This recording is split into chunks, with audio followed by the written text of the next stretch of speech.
Please welcome the Vice Chair of Education and Workforce Development for the Greater Oklahoma City Chamber and Senior Director for Community Relations for Chesapeake Energy Corporation, Teresa Rose. So now it is my pleasure to introduce, and I was told to do this so that I could technically pronounce this name correctly, Michael Petrilli. He is the Executive Vice President of the Thomas B. Fordham Institute, where he leads the country's most influential education policy think tank. He is the author of The Parent's Dilemma, A Parent's Guide to Socioeconomically Mixed Public Schools, which was published in 2012. Mike helped to create the U.S. Department of Education's Office of Innovation and Improvement, the Policy Innovators in Education Network, and the Young Education Professionals. Today, he's going to give us a little insight on how to support effective reform in our public education systems. So please join me in welcoming Michael to the stage.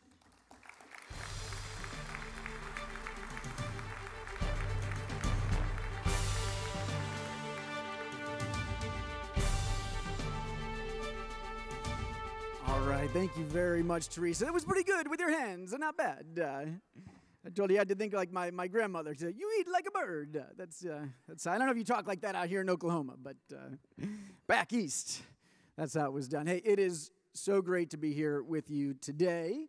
What a lovely opening that was. It is going to be hard to follow such wonderful sentiment. If that is the talk about love, I think my talk is going to be the tough love part of this session. It is great to be in the Midwest. Any chance to get out of Washington, D.C., as you can imagine, is welcome. I grew up in the Midwest, and it's particularly nice to be here in St. Louis Cardinals territory. Now, I understand the Kansas City Royals are doing pretty well this year, too, and that the sentiments are split here. But I grew up in St. Louis, so I'm going to say go Cardinals. All right, I've already lost half the audience now, right? So my charge from the folks at the Chamber today was to talk about the importance of business leaders staying engaged in education reform. And I will definitely get to that because heaven knows we cannot make the progress we need to make in our education system without you. And business leadership has been essential here in Oklahoma City, in the state of Oklahoma, and across the nation. And we have seen business leaders step up big time in the last few years and is making a huge difference. So we have got to keep that going. But before I get to that, I want to try to make sense of what's happened here in Oklahoma and also nationally over the last several months.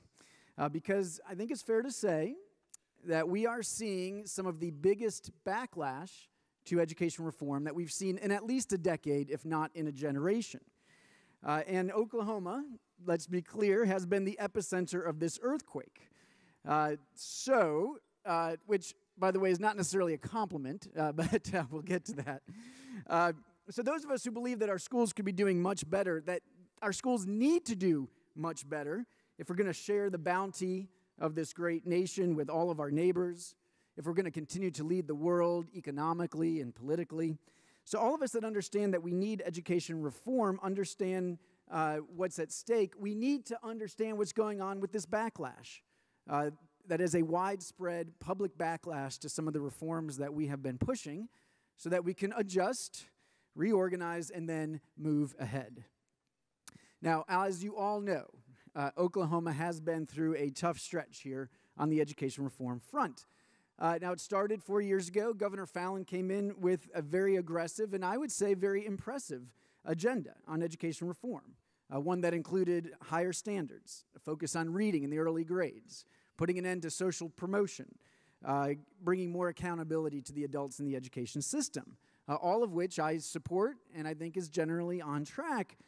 But we now know that a lot of that agenda is in tatters, right? You know that Oklahoma repealed the Common Core this past spring. You have the distinction of being the only state in the country to repeal the Common Core and replace it immediately with something else. There are a few other states that are looking at replacing the Common Core with their own standards. And let me be honest, I'm the guy, the guy that they send to red states to convince Republicans to try to stay the course with the Common Core. I've got that Bush administration background. I'm a Republican, and our group as a center-right think tank, we support the Common Core. There's not a whole lot conservative groups out there besides the business groups that are still standing up for the Common Core. And so this was a big disappointment, to say the least, to have Oklahoma step backwards. And again, let's be honest, you know this better than I do, and I see this from afar, but from what I can see in the papers and from what I hear from folks on the ground here is that there's total confusion and chaos right now. All right? I mean, we don't know which test Oklahoma is going to use 8 months from now to assess how students are doing. Teachers don't know which standards they are supposed to be teaching next week to help kids get ready for those tests. This is, to say the least, not the best way to start the new school year. And educators in particular have every right to be angry that 4 years of hard work, getting ready for the Common Core standards, upgrading their curriculum, getting trained on these standards, trying out new approaches in the classroom, that 4 years of hard work is now going down the tubes, basically because of politics. All right. So this is the depressing part of the talk here, right?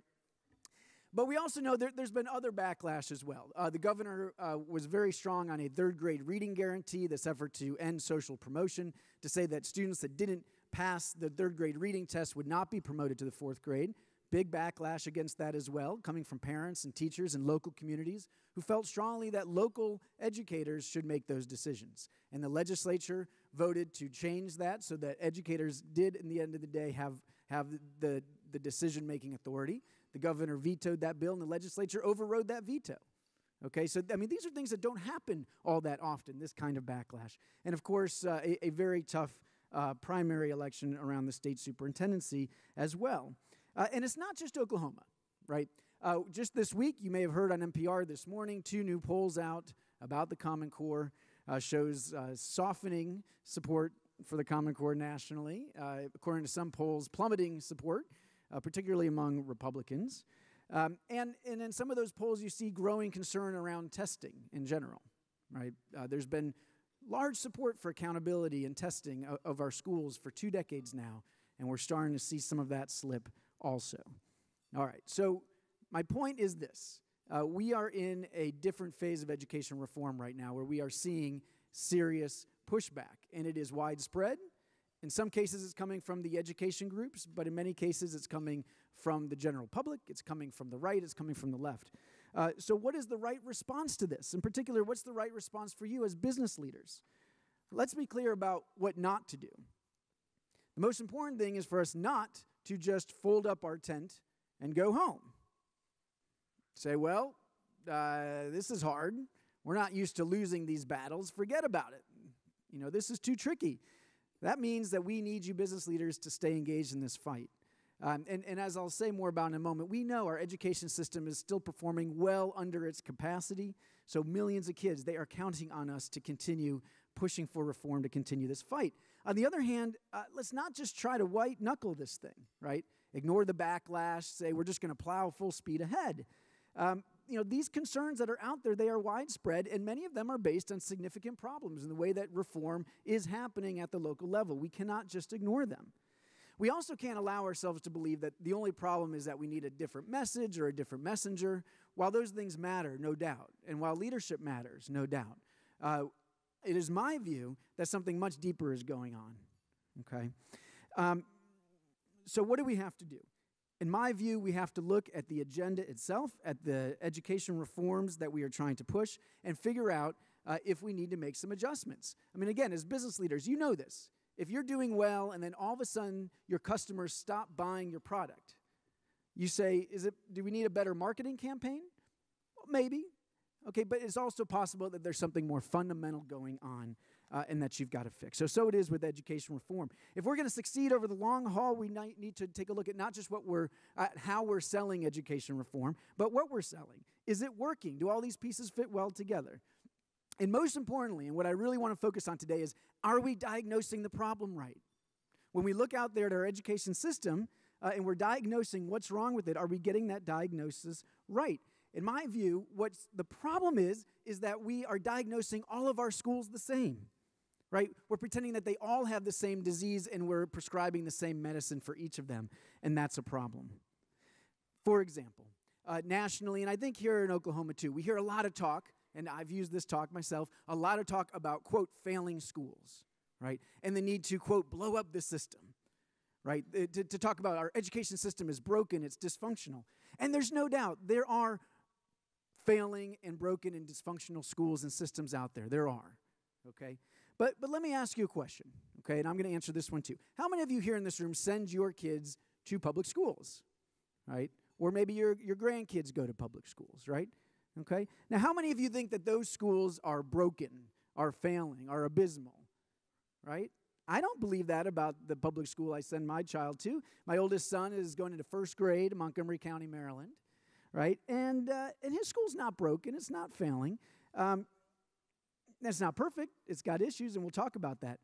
But when people in the suburbs and small towns and even in our big cities, when we hear that our schools are broken and that somebody wants to come in and try these radical changes, it doesn't resonate. And in fact, it makes us nervous, right? And if some of these reforms threaten to make our schools worse by turning them into test prep factories or by messing with the way they teach math, for example, it makes us angry, as well it should, right? So when you look out at those schools, the middle-class schools, the upper-middle-class schools, and the more affluent areas where many of us live and send our children to school, we have to get the diagnosis right. And the diagnosis, from my perspective, is not that they are failing, but it's that they're good. They're just, in general, not great. That's the case for my own child's school, I'll admit. That the issue is not failure, it's more complacency, right? When you look at the international data, and we compare how the American schools are doing to schools overseas, what we see is that even our most affluent schools and our most advantaged kids are in the middle of the pack compared to advantaged, affluent, high-achieving kids overseas, compared to countries like South Korea, like Finland, even Canada. Canada, right? If Canada can do it, surely we can do as well as Canada, right? That mediocrity is the main hallmark of our education system. Of course, with outliers, with some fantastic schools, and with some really bad schools. But mediocrity is the real problem. And that's a tough problem to solve. You know, if the problem in our suburbs or some of our small towns is mediocrity, how do we fix that? Now, my own view is that mediocrity, or let's say the schools are good. They're good, they're pretty good, they're not great, they're okay. But you know what?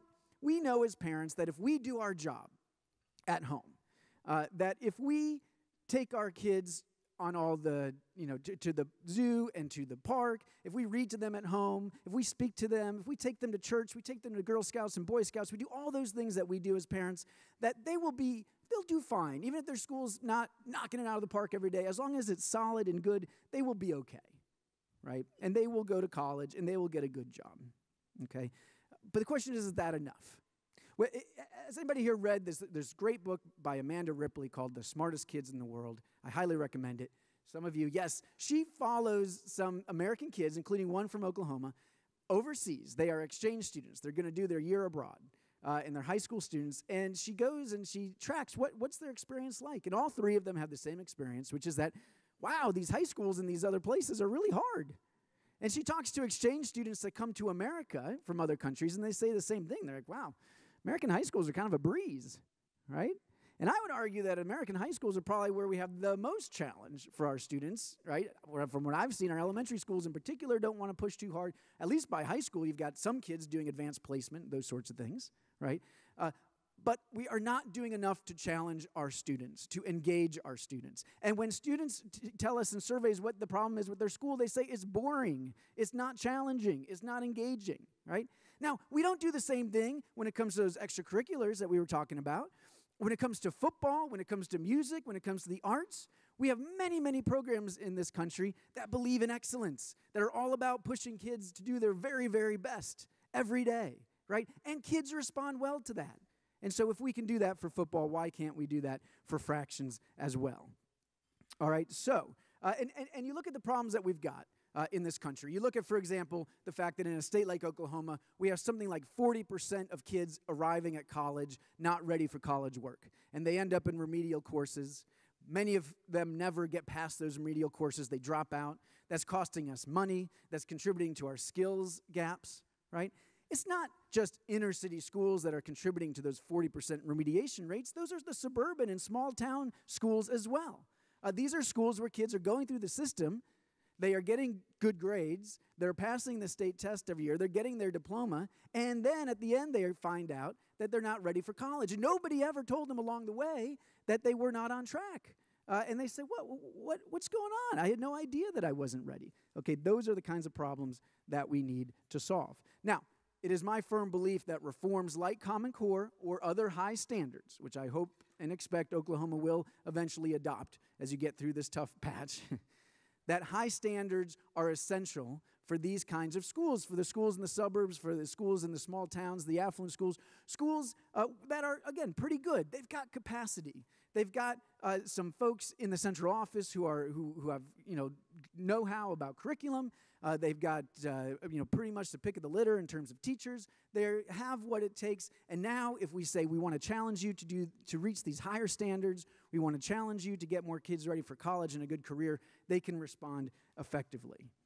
Okay. What doesn't work for these schools, and where I think a lot of the backlash comes from, are policies that take away a lot of authority at the local level, right, that supersede local judgment. For example, I would argue some of these things around the social promotion, saying that we're going to let the state decide if kids can go to the 4th grade instead of local school districts. Understandably, that causes a lot of anger, right? Or teacher evaluation systems that take teacher evaluation decisions out of the hands of local principals. Or any sense that the curriculum decisions over your local schools are being taken away from local communities. It's both overkill and it has spurred a lot of this backlash. All right. Now, let's talk about schools that have much greater challenges in our high poverty communities. Now, again, a lot of reformers look at those schools in Oklahoma City or Tulsa or other places around the country and say, those schools are failing, right? Their passing rates are abysmal. I would disagree with that characterization for them, too. That there are some schools out there that are failing and probably need to be closed. But a lot of them are I would say, just as good as the schools in the suburbs. The thing is, they have such greater challenges, right? They have kids who are coming into school who are starting school so far behind. Kids who are growing up in poverty in this country overwhelmingly are likely to be coming from a single-parent family. That means growing up without a father in the home for the most part, right? Their mom is stretched working 1 or 2 jobs, low-wage jobs, right? Oftentimes English not spoken in the home. These are huge challenges, huge disadvantages that kids are coming into. So in a place like Oklahoma City, right, having schools that are okay, that are pretty good, that are mediocre, that doesn't cut it. Not if we're going to give those kids a chance to get on the path to the middle class, right? We need the schools in those places to be phenomenal, to be excellent, to be audacious, right? To get incredible results. Now, that's a lot to put on schools, and in a way it's not fair. And I wish that there were other ways we could address poverty or we could address the breakdown in the family, right?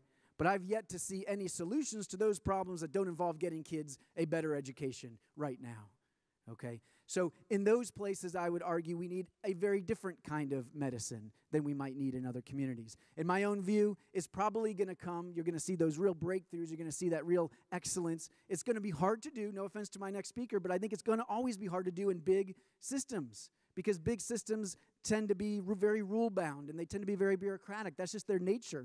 Right? And therefore, it makes sense why we see so few breakthrough schools in big urban districts nationwide. It's why the best urban schools right now tend to be charter schools that have the freedom and flexibility to make big changes, to recruit incredible staff, to create a culture of excellence, to set high standards for student behavior, and why the most exciting things happening in urban education today, I would argue, is what is happening in New Orleans, what's happening in Washington, D.C., where we are seeing systems evolve into 100% charter school systems. I think that's going to happen everywhere in this country in the big cities because it's going to take those kinds of audacious schools to get this job done. But more than anything, what I want to stress is that we've got to be smart enough to have policies that are not one size fits all, right? That don't pretend that the problems of the urban areas are the same as the problems of the suburban areas, that allow for some flexibility. And that's something that we need your help with. Okay. Now, that's not an argument for inaction or mediocrity. We need you in the business community to help. So, what can you do? First of all, again, please do not walk away from this policy fight. I know it has not always been fun. and I know that the politics are treacherous, but at least maybe after the election in November, I hope you can come back to the table and help get these reforms back on track. Let's also not stop with just the policy. Implementation is where the rubber hits the road, and you all are experts on implementation. You know about execution, right? And you can be incredibly helpful. You are problem solvers, and we have a lot of problems out there. Best example right now is probably around math. A big part of the backlash to the Common Core was that parents were seeing this homework come home that didn't make any sense. I heard about this at length from my taxi driver last night, okay? I can't get away from it. He brought it up, not me. All right, that his third grader comes home in tears, used to love math, now hates math, totally confused. And you look at some of the textbooks and handouts that are being given out, and you say, well, these don't make any sense at all. The parents are right to be angry. There's some problem going on. For some reason, schools are choosing really confusing textbooks when there's better books available. We also have the issue that a lot of elementary school teachers aren't that comfortable with math, so they need a lot of help. You employ a lot of people who are great at math, right? Maybe there are some ways that you can help with this problem. Help your local school districts choose good textbooks. Get your math experts to help out with stuff like that. Pitch in, okay? So if anything, please just remember this message, which is that education reform is a long-term effort. We've had some short-term setbacks. We can't just plow ahead. We have to recalibrate, but we do need to move ahead. We need your help. We have problems to solve. You guys are problem solvers, and I hope you'll continue to dig in and make a difference for our kids. Thank you very much.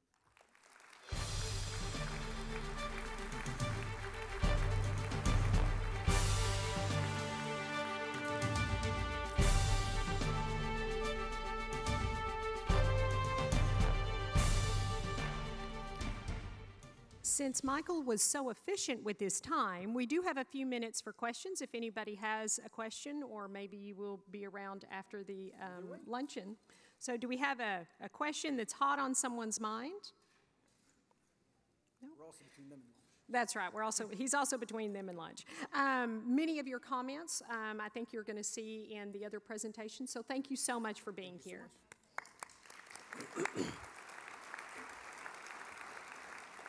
So now we invite you to enjoy your lunch provided by Ned's Catering, and if you haven't already gotten your basket of rolls on your table, they're coming soon. But we will be back with you in just a few minutes for our other speakers. Here to resume today's program is once again Vice Chair of Education and Workforce Development for the Greater Oklahoma City Chamber, Teresa Rose.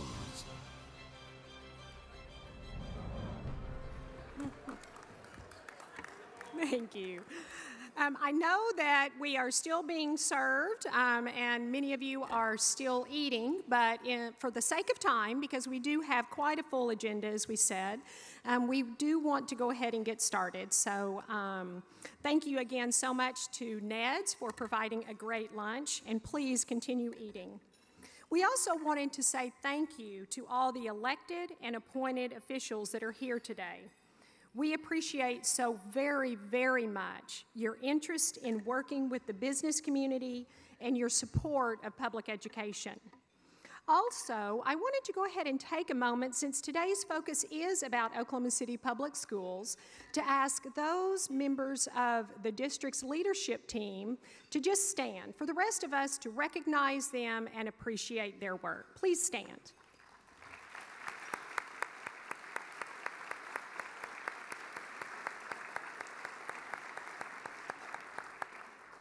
We truly appreciate that you and the teachers that you work with and represent here today have dedicated your lives to helping raise the rest of our children. You're making a huge impact, and we appreciate what you do. Improving our education system is, and always should be, a community effort. The Chamber Education Steering Committee has spent the last 2 years looking for ways to support improvements in our city's schools. We've brought in experts, we've looked at other communities, we've talked with our local educators to help develop a plan. And through this research, we've discovered a few key elements that are takeaways to help us move forward improvements in our district. First, there is no silver bullet. There is no single way, no single answer, no single textbook or curriculum method that urban districts across the nation have found to create and sustain high achievement across their districts. Second, successful improvement models are organic. The cities that we found that have had some success in school improvement are different from each other and have used very different methods to implement success in their districts. What worked in Austin was different from what worked in Louisville, was different from what worked in Nashville, and will be different from what will work in Oklahoma City. And finally, and most importantly, partnerships are critical to the success of school reform. No single organization can provide the support, the resources, or the commitment that schools need to achieve significant and sustainable improvement. There must be many organizations that are involved in these reforms. Based on these lessons, we, the steering committee, learned from our research. We believe that a broad community involvement and commitment is needed to help create an environment that will enable the district's performance to improve. As a step in this direction, about 6 months ago, the Chamber formed a partnership with 9 other community organizations that also wanted to make significant education improvements in our city. The partnership continues today, and representatives from many of those organizations are here with us. These organizations include the City of Oklahoma City, AFT, American Federation of Teachers, Latino Community Development Agency, the Greater Oklahoma City Hispanic Chamber, Urban League of Greater Oklahoma City, United Way of Central Oklahoma, the Foundation for Oklahoma City Public Schools, Stand for Children, and Metro Technology Centers. The first task of this partnership, in coordination with the then interim superintendent, Dave Lopez, was to administer a survey of key stakeholders in our community about their perceptions of Oklahoma City Public Schools. The goal of the survey was that the results would help the district leadership know what their stakeholders were thinking and begin to make more strategic decisions and set priorities. We also wanted to communicate to you, to our greater community, that your involvement and input is valuable to the decision makers of our school district. So we launched the survey March 25th, hoping to receive feedback from about 4,000 parents, employees, and community members. Thanks to the communication efforts of Oklahoma City Public Schools, as well as the engagement of our partners in getting their networks to respond, we had 5,262 people respond to the survey. The results provided valuable insight into areas where Oklahoma City Public Schools is successful, and also key areas where our district can be improved. Today, we would like to share with you some of the results and add to our conversation about how we, the business community, can best support education in Oklahoma City. So the survey respondents were categorized into 3 groups, representing different perspectives. One was the parents of students in the district. Second, employees of the district. And third, community members who were maybe business owners or live in Oklahoma City but do not have children in the district. So 31% were employees, 26 community members, and 43% were parents. So focusing on the community member responses, this survey indicates, excuse me, and the next slide, there we go. reflects how the community feels or where they feel the most confident in Oklahoma City Public Schools. Areas of volunteer encouragement, the district's commitment to results, and the overall direction of the district. However, at the other end of the spectrum, community members have the least confidence in the preparation of students for life after school. Overall satisfaction with community members surveyed is at about 13%. It's interesting to note that while volunteer encouragement is the highest area of confidence for community members, the confidence felt by teachers and parents in the area of engagement is much higher. As you can see in this slide, 58% of parents felt encouraged to volunteer at schools in comparison with 38% of the community. Now, as we move through this data, you're going to see that community members consistently surveyed lower than those people that were closer to and engaged with the school sites, much like what Michael talked about. Moving on to our next survey group, 84% of employees felt that they had the education they need to perform their best work, with levels of expectation for students and the level of enthusiasm on academic standards coming in as the next areas of high confidence. School safety was the biggest issue of concern for employees of the district. But we should note that the majority of parents and teachers do have confidence that the district has the ability to keep students safe. Bullying, yellow school bus transportation, and to a greater extent, gang activity are the largest overall safety concerns expressed by employees. And for our final survey group, parents who responded listed the communication from the district and the level of information they receive about their child's academic progress as the two strongest areas, with the ability of parental education programs, school safety, and district budgeting as areas of low confidence. I also want to note how parents feel about student success rate. 35% of parents think that Oklahoma City Public School does a good job of preparing students to be successful, compared to 36% of teachers.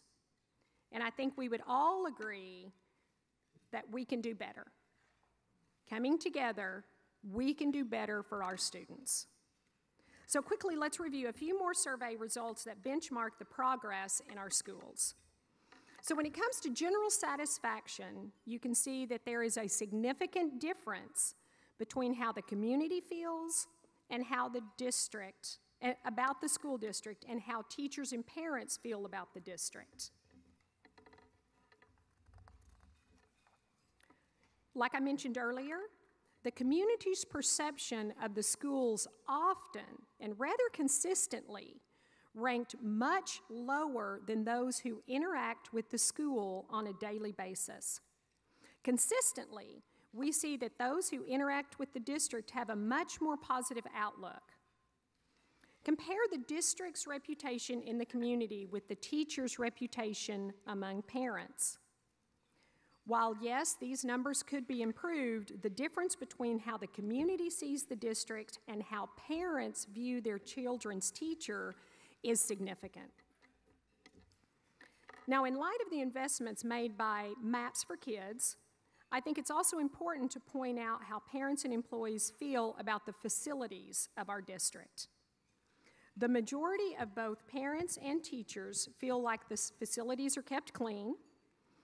The highest area of concern around employees is the maintenance of the facilities.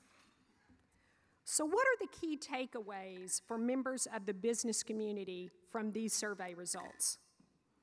We know that our schools need to improve, but as evidenced by the survey results, the community seems to have a very low expectation and perception of what is actually happening in our schools. But I can attest to you that positive change is happening. In recent months, it's become clear that the school board and the administration leadership recognize the need for dramatic improvements. They began reaching out to the business community, reaching out to partner organizations in an unprecedented way. They also acknowledge the need for additional community support. This is exactly what the partnership that I described at the beginning was formed to do. On behalf of the Chamber and our partners, we stand ready to support our schools, but we need your help. We hope that our commitment to Oklahoma City Public Schools will provide the long-term stability and a lasting partnership that's needed. If there are changes in leadership, long-term reform is only possible when the community invests in solutions and is committed to be involved for many years. No one person can save the school district. It takes a concentrated effort with dedicated individuals and organizations to create lasting change. When school boards change and superintendents, no offense, Rob, go, it's the community organizations that will provide the stability and the institutional knowledge to continue to improve and sustain the schools. Our plan moving forward is to lead our community partners and organizations in pursuit of education reform. Along with the district, our goal is to develop a community agreement that clearly states the district's goals and, most importantly, will allow the district and community groups to sign up and take responsibility for specific tasks that will help our schools achieve. As members of the business community, you play a critical role in the positive change for the district. We need each of you and your businesses to be involved to help the district develop the strategic goals and initiatives that will be embedded in these agreements. The results of the survey show that those involved with the school have a much higher perception of its success. It's time that we start thinking differently about Oklahoma City Public Schools and get a reality check on what truly needs to change. The best way to do this is to support the priorities identified by the school board and the administration. Supporting Superintendent New and his leadership team and the priorities that they set with the school board are the first steps to really moving forward our district. Once they create the list of most important goals, we as a community must dig in to provide the resources and support that they need to achieve and sustain high performance for our students. We've seen it time and time again in this community that through efforts, when people come together, we are more successful. The same goes for our education system. Successful education systems are built on successful partnerships. When I was preparing for today, a proverb, a West African proverb that a friend gave me came to mind. If you want to go fast, go alone. If you want to go far, go together. So let's partner.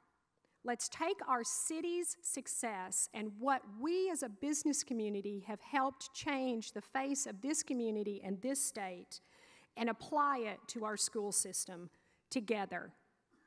We are an incredible community of collaborators, and I know if we decide that we will join and utilize our assets directed at the district, we will see tremendous results. On the cusp of this change, it could not be more fitting that the district is getting a fresh start with a new superintendent for Oklahoma City Public Schools, Rob New.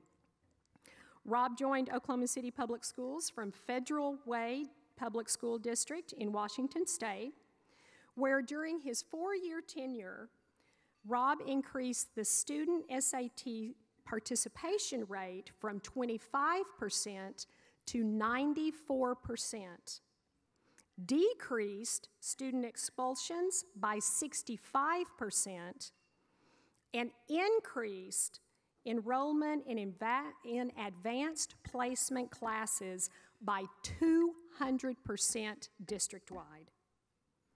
Rob has 25 years of experience in education with a proven record of developing programs that support the education needs of the whole child.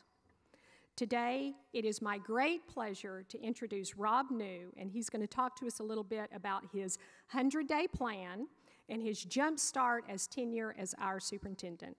Welcome, Rob New.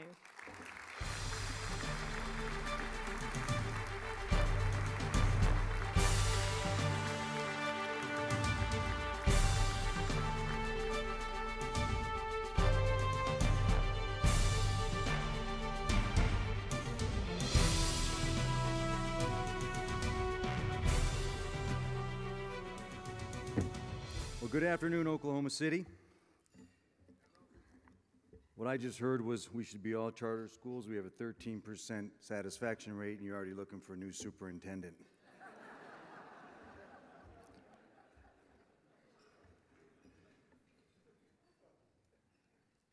The Detroit Tigers will overtake the Kansas City Royals. They better stop looking over their shoulder because they're coming. Thank you for that Tiger fan out there. I'd like to start out by thanking Roy Williams, Pete Delaney, Teresa Rose, Drew Dugan, members of the Chamber of Commerce for this opportunity to speak today.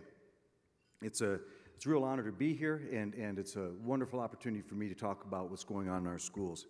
I also want to thank Mr. Petrilli, and I'm not even going to try it. I'm from Detroit, so it's Petrilli. Thank you for your comments and the work and your commitment to improving urban education.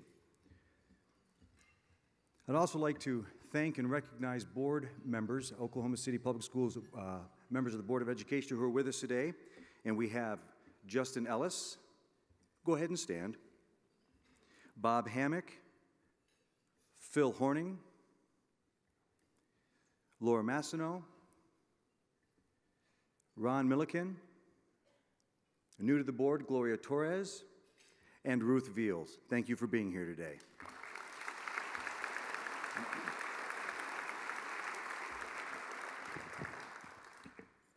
I'd also like to take a moment to thank and recognize a rare individual who gave a year of his life committed to improving Oklahoma City Public Schools. He epitomizes selflessness, integrity, and humility. In fact, the fact that he's not here today is part of that humility. But he gave a year of his life to improve our schools and to set us all up for a new superintendent. And I thank him for making my transition so seamless. It's an honor to call him friend, and I want to thank Mr. Dave Lopez.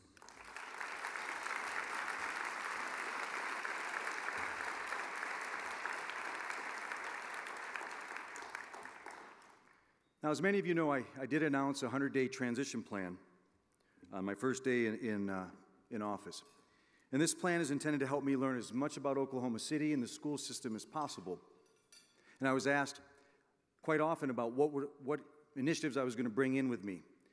But to come in and implement bold initiatives without taking the time to learn about our schools, our community, our citizens would have been an egregious error on my part. I remain committed to continue to learn about Oklahoma City and the schools and our community while moving forward. However, the results of the Chamber's survey indicate that we've got much work to do. And I want to thank the Chamber. I want to thank the 9 partners who invested in the survey. It's a true gift to your new superintendent. It's a benchmark. It gives us a place to start from and to know what work we need to do to improve. And we need to act with intentional urgency. Now, the survey says that only about 1/3 of the community believes that the school system is headed in the right direction. I want you to know I'm committed to changing that. But I ask that you change the way you think about public schools in Oklahoma City, just the way you thought, or change the way you thought about Oklahoma City just a few short years ago. So today marks my 37th official day as superintendent. And here's what I've learned so far. Oklahoma City is a city like no other. We have an amazing downtown that is vibrant, clean, beautiful, and family-friendly. We are a proud city. We are proud of the canal and a revitalized Bricktown.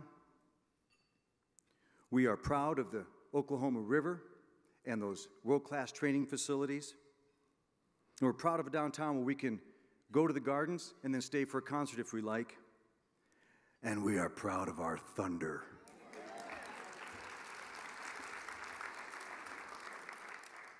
I put that in just to make sure I got some applause. We live in one of America's most affordable and fastest growing cities. Oklahoma City is one of the best places in the country for small businesses, business startups, and we have virtually no unemployment. We have tremendous opportunities in energy, aerospace, defense, agriculture, biotech, transportation, medical, information systems, financial services. Our city is truly something to marvel.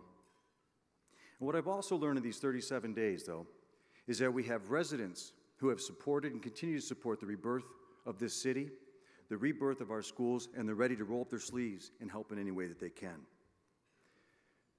So we started school on August 4th. In the last 2.5 weeks, I've had the pleasure of getting in to 30 of our schools. And here's what else I've learned. Thanks to MAPS, we have fantastic, beautiful schools. I'm so impressed by their appearance, their cleanliness, and unique in their design. I put them up against any school facilities in the nation. But it's what's inside the bricks and mortar that impresses me most. And I can tell you, we have incredible students, polite, courteous, engaged students, passionate teachers and support staff, and committed principals, like Bodine Elementary School Principal Nikki Kosho, who turned that school into a bastion of hope through heart, love, and sheer will.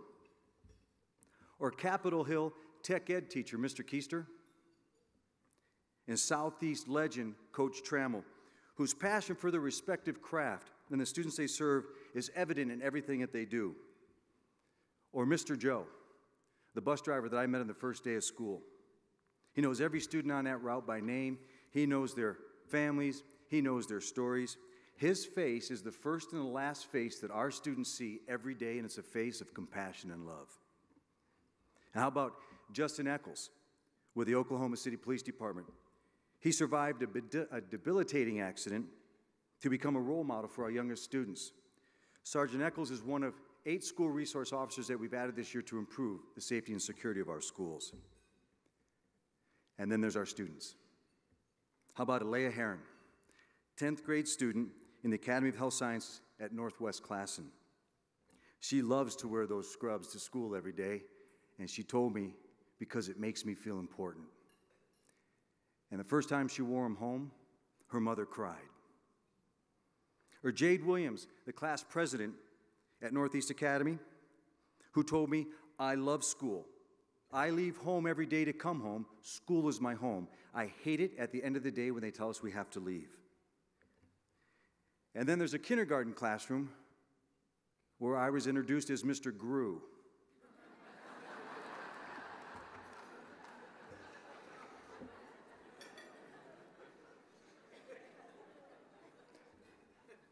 I guess that image speaks for itself. And then there was another kindergarten classroom where Justin and Ellis and I visited, and a little guy came into the door. He answered the door, and he went, "My name is David. Welcome to Miss Smith's class. Who are you?" And my favorite story of all time is the 3rd grade class where the principal said, "Does anybody know who our special guest is?" And one little 3rd grade guy wiggled and came out of his chair and said, "I know. He's the stupid intendant."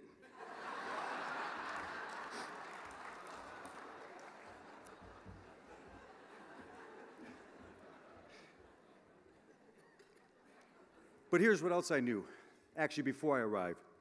90% of our kids are living in poverty.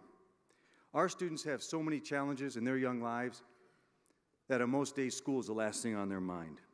However, we have to stop treating poverty as if it's a learning disability.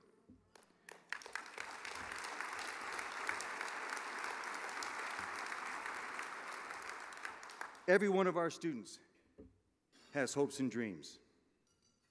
They have a name, they have strengths, they have needs, and it is our responsibility to connect them to those hopes and dreams. In the book, 16 Trends, Profound Impact on Their Future, or on Our Future, author Gary Marks offers us some food for thought, so consider for the following. For the first time in history, the old will outnumber the young. Majorities will become minorities, creating ongoing challenges for social cohesion. Pressure is growing for jobs that currently don't exist. Understanding will grow that poverty is expensive, debilitating, and unsettling. And globalization requires the release of human ingenuity to be the responsibility of education and society.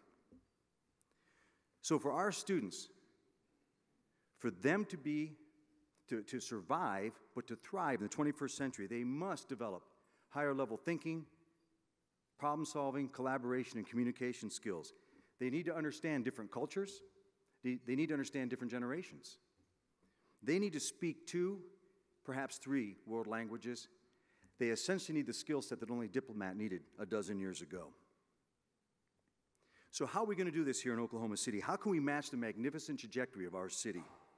How can we make the parents of Aaliyah and Jade and all these parents across the district even more proud than they already are? And how can we regain Oklahoma City's public schools' once distinguished reputation and record for success?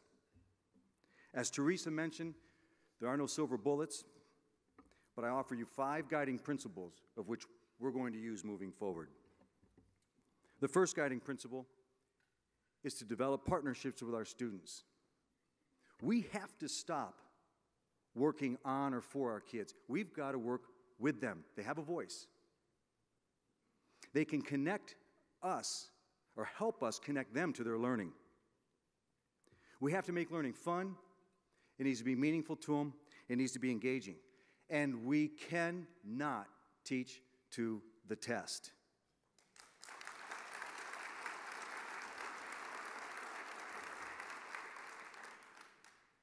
It's killing their creativity and their curiosity, and it's killing our teachers' love for teaching. So Dr. Russell Quaglia asked this important question in his just-released book, Student Voice, the Instrument of Change. And I quote, "We have never come across a mission statement that professes a school's reason for existence is to raise standardized test scores as high as possible. Instead, most mission statements talk about educating the whole child, creating productive citizens, and lifelong learning." So he asks, are we living our mission or someone else's? I contend that we must connect our students to their learning through developing their self-worth as individuals.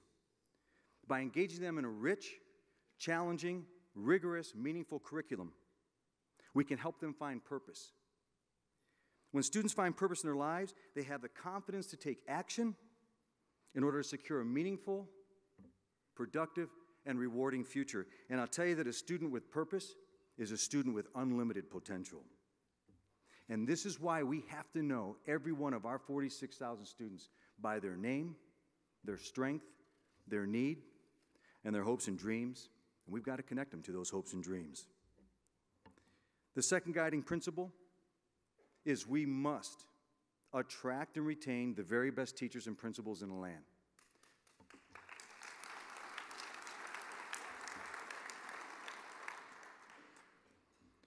We need to offer relocation packages, spouse relocation services, and incentivize educators to stay in these critical positions by world-class professional development and financial reward. I'm proud that our district has made a significant step. Monday night, the board approved the teacher contract for 2015-16 with the American Federation of Teachers. And starting next year, Oklahoma City first-year teachers will be the second highest paid in the metro. And I want to serve notice to the metro. We will set the standard in teacher pay in Oklahoma City.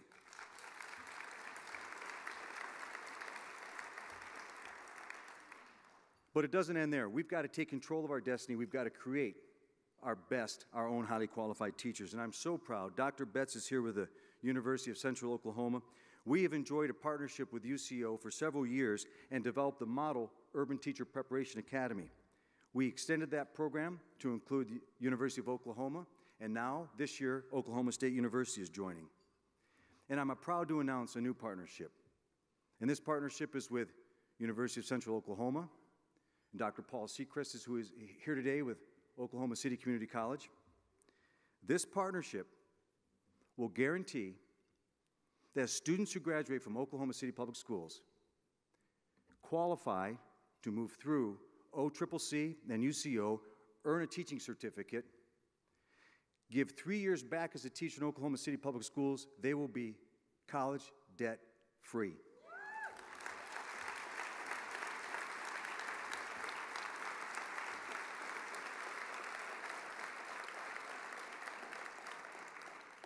I want to thank Dr. Betts and Dr. Seacrest for this collaboration. And the other thing is that when these kids graduate, they're guaranteed a teaching job in our school system. But this is in addition. I need to mention two more things. That OCCC, over the last 15 years through the OKC Go program, sorry, that was really not that hard to say, has granted $6.5 million to 5,500 students in the last 15 years who have graduated from Oklahoma City Public Schools. And the Janine Rainbolt College of Education has just announced a debt forgiveness program at OU for students who, over 4 years' time, working in high-needs areas, can be relieved of $20,000 in debt.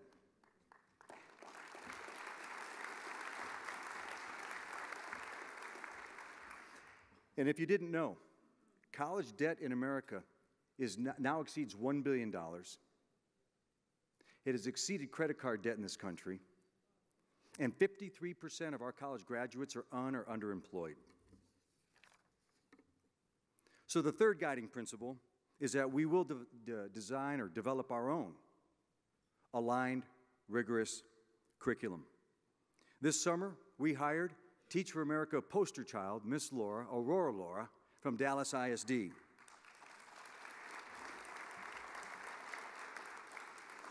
She is fast building a curriculum department that is designed to support our teachers and our principals in their instructional delivery in our curriculum throughout the district. We will be designing the curriculum backwards. We're going to start with the advanced placement students and the skills and the knowledge that they are to possess, design it backwards through our pre-K program. Speaking of pre-K, we are the only district in the country, urban district in the country, to offer free pre-K to 4-year-olds.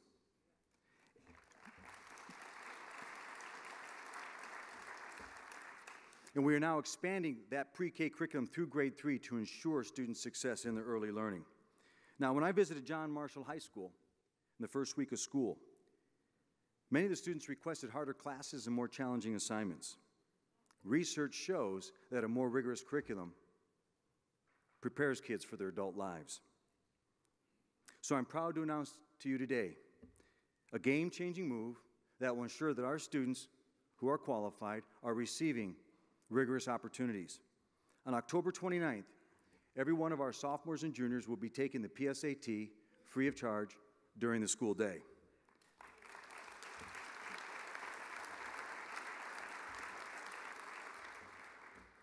This will provide our juniors who qualify with an opportunity to qualify for the National Merit Scholar Program, prestigious program. It will also automatically enroll students who are successful on the PSAT into advanced placement program courses. So we're going to grow our advanced placement program intentionally through the results from the PSAT. I'm going to tell you that this is going to change the trajectory for so many of our students who didn't think that they belonged at those highest levels. I have nothing but high expectations for our students, and I'm so proud that we can offer this opportunity.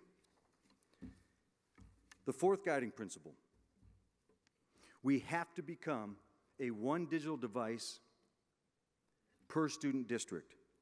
We know that there's no substitute for great teachers, but we also know that technology can greatly accelerate and excite the learning process.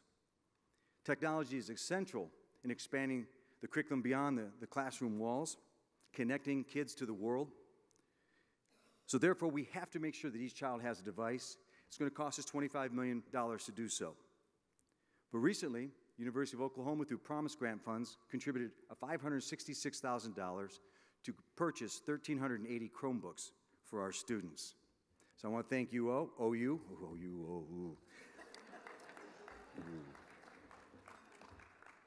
I should announce this, that I am going to be a Sooner, so we're just going to, my apology is accepted. But we have to make sure that every one of our kids has a device in their hands because so many of them don't have technology access at home. The fifth guiding principle is we have to wrap the community around our children. It begins by engaging our parents in the process.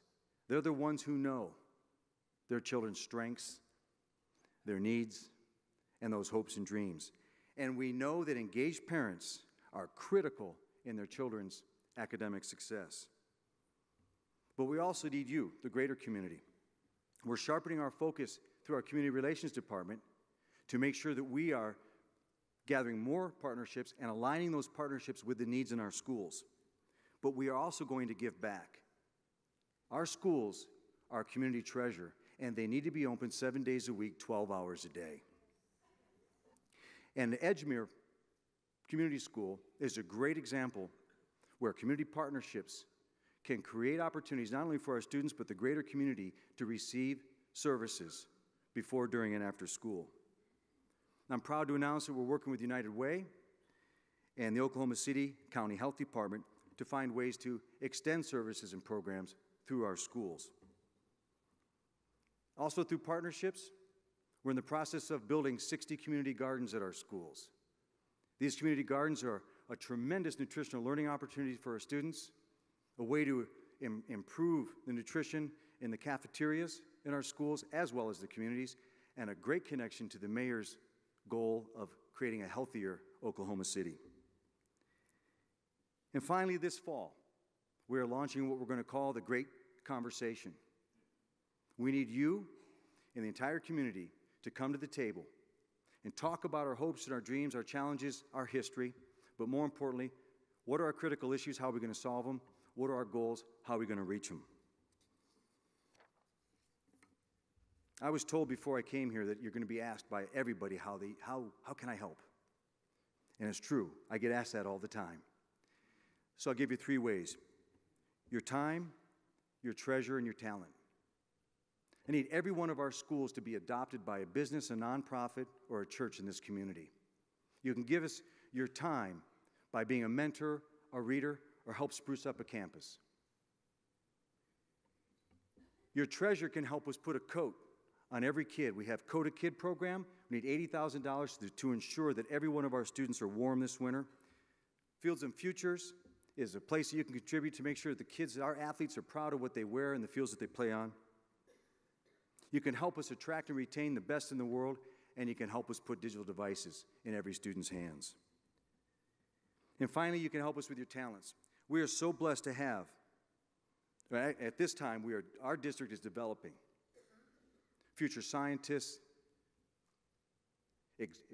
high-level executives, financial executives, doctors, chefs, and teachers. I heard somebody say teachers. Thank you for that. Through our career academies. We are so blessed to have the career academies in all of our high schools. They're all theme-based career academies, and through partnerships and mentoring in grades 9 through 12, you can contribute to those kids' future right now, help develop their career paths, but understand, too, that it's not just enough to develop the next generation of good employees. We have to generate the next generation of job creators. And as an example, we have 123 students that are ready for engineering internships right now. Who among you can step up and help change that trajectory for that student? So, ladies and gentlemen, the simple fact is this: the schools can't do it alone. There is no substitute for great teachers. There are no great schools without great principals. And there are no great cities, truly great cities, major league cities, without great public school systems. The Oklahoma City public school system is a reflection of its community. To talk poorly of it is to talk poorly of ourselves. To look down on it, we look down on the teachers and the support staff that work so hard every day. And to turn your back on it, to turn our back on it, we're turning our backs on its children, our children. There is no such thing as student failure. There is only system failure, and it's our system. And we are only as good as our very last learners. Reform, true education reform, must come through the hearts and the minds of our students. So I have just one thing to ask of you today. Tell the story of the Oklahoma City Public Schools, and this is the story. Oklahoma City Public Schools have wonderful school buildings. They're filled with committed, passionate, hardworking, loving staff serving beautiful children who have a name, who have strengths, who have needs. And by God, they have hopes and dreams. And it is our collective responsibility as a city, as a community, to ensure that our kids realize those hopes and those dreams. What I've also learned in 37 days is that if there's a city that can do this, it's Oklahoma City. Thank you.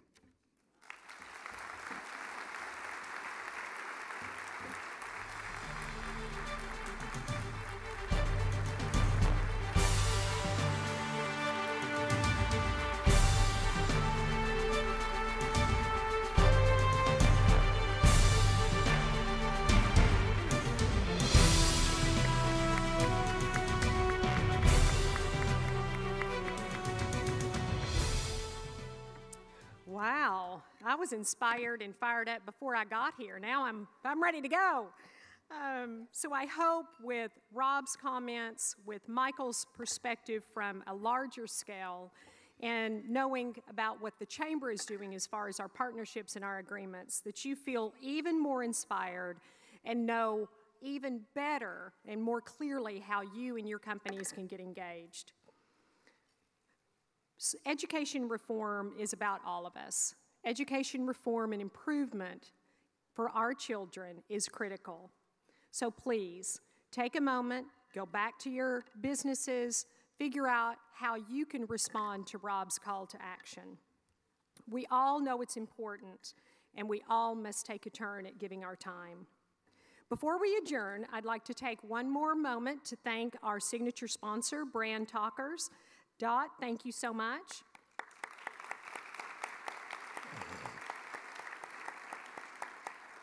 And I hope you will join us on September 12th for the next Chamber Friday Forum.